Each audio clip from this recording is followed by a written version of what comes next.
600 years of total supremacy, completely wiped out. This massive superpower didn't just slowly fade into the history books. It literally ripped itself apart from the inside. Welcome to this explainer. For centuries, the Ottoman Empire reigned supreme across 3 continents. I mean, kings literally trembled at their massive armies, and their naval fleets were basically unstoppable. But then, in a terrifying flash, a paranoid ruler crippled his own military. Secret pacts were forged in the shadows, and violent rebellions ignited right in their own backyard. So, how does the greatest empire in human history just dig its own grave? Let's jump right into the timeline and find out. Part 1. The Paranoia and Decline. To really understand this, we have to start with Sultan Abdulhamid II and a pretty brutal domino effect. So, back in 1876, a group of young idealists helped push through the empire's very first constitution. Huge step, right? Well, just a year later, they suffered a crushing defeat in a war with Russia, and the Sultan just abolished the constitution. Gone. What followed was 30 years of absolute paranoid rule. By 1905, famines and corruption were totally tearing the social fabric apart, which basically lit the fuse for the massive 1908 revolution. And things were getting messy fast. The Sultan was rapidly losing his grip on restless regions like Macedonia, thanks to a surge in communal violence. So what was his grand solution? He signed the Mertsteig program. This was an incredibly humiliating deal where he actually allowed his biggest foreign rivals, Austria-Hungary and Russia, to police his own territory. I mean, imagine outsourcing your own security to the people who want to destroy you. As you can guess, this totally shattered any trust the local Turkish population had left. They felt completely abandoned. Now terrified that his own disillusioned military might try to overthrow him, the Sultan took some truly bizarre steps. He deliberately reduced the weaponry for his own army. He took the 3rd largest navy in all of Europe and literally locked them in the Golden Horn, forbidding them from leaving port. On top of that, he completely blocked the promotions of young, educated military graduates. Driven purely by paranoia, he intentionally crippled his own defenses, leaving the entire empire sitting there completely vulnerable. Which brings us to part 2, the Young Turk Revolution. You can only push people so far, and eventually, those frustrated, sidelined young officers snapped. Think about it. For 600 years, the empire was an absolute monarchy. What the Sultan said went. End of story. But the 1908 revolution, led by a group called the Committee of Union and Progress, totally flipped the script. They marched on the state and forced a constitutional monarchy. Almost overnight, the all-powerful Sultan became a mere figurehead, and Parliament took the wheel. It was a sudden, massive identity crisis for a nation built entirely on imperial power.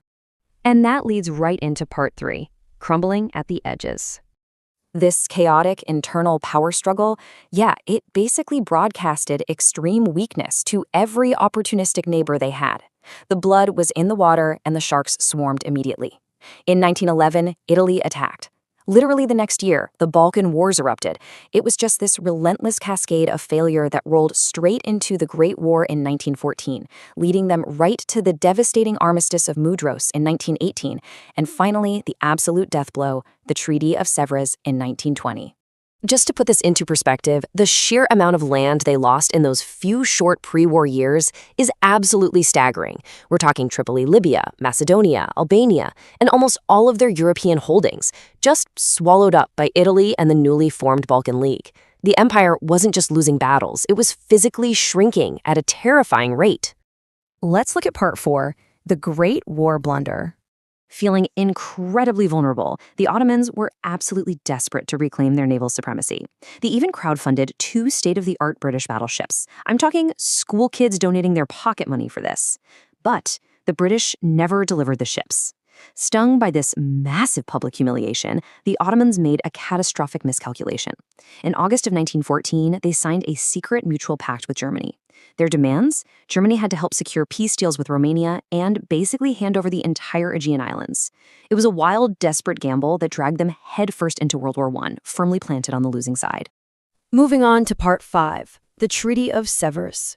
This treaty was the bitter, crushing climax of that failed gamble. By 1920, the Treaty of Sèvres laid out a brutal new reality. The empire was literally carved up like a pie. Lands were sliced off and handed out to Britain, France, Italy, and Greece. The The absolute crown jewel of the empire, Constantinople itself, was occupied by foreign armies, and the remaining Ottoman forces were completely neutralized.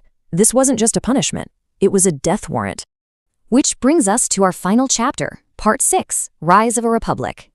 But here is where the story pivots. From the ashes of this total partition, a fierce, unyielding new leadership emerged under Mustafa Kemal Ataturk. The emotional core of the Turkish resistance really boiled down to one powerful idea. You have broken the Ottoman Empire, but Turkey cannot be broken. Ataturk became the ultimate savior for a population that looked at their last sultans and saw nothing but weak, complicit traitors who helped orchestrate their own destruction. Under Ataturk's aggressive leadership, they moved incredibly fast to salvage their national identity. Step 1, organize an armed resistance to kick out the Sevres occupiers. Step 2, depose Sultan Mehmed VI, ending monarchical rule forever. And Step 3, the caliphate itself was completely erased from the constitution. They permanently abolished the royal family and forged the fiercely independent modern Republic of Turkey that we know today. It all leaves us with a genuinely fascinating what if. What would the modern map look like today if Abdul Hamid II hadn't been so consumed by paranoia that he paralyzed his own army? It's crazy to think about.